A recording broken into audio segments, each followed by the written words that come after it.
Welcome to Luca is a Billionaire, where the only thing I invest in is your answers. You start by confirming prerequisites. Give the app location and notification access so tracking works reliably. Once done, navigate to the screen you want to monitor and find the track button in the top right corner. That placement reduces accidental taps. Tap the button once to begin tracking and watch the indicator change to green.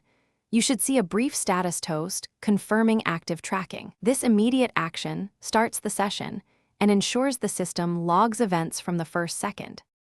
Once tracking is active, control how data is collected by adjusting sensitivity and sampling frequency in settings under tracking. Higher frequency gives finer data but uses more battery. Make sure to enable filters for time ranges or tags so you capture only relevant events. If you need to pause briefly, use a short tap to pause and resume. A long press opens detailed options like export or schedule. These controls let you balance precision versus resource use and keep your logs focused and manageable.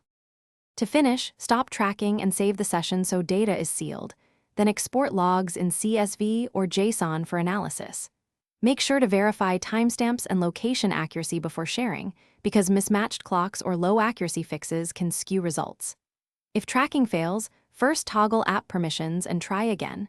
Next, restart the app or device to clear transient errors. If problems persist, check for conflicts with power-saving modes. Following these steps ensures a complete, accurate tracking record. Thanks for watching and please subscribe. It's the best investment you'll ever make.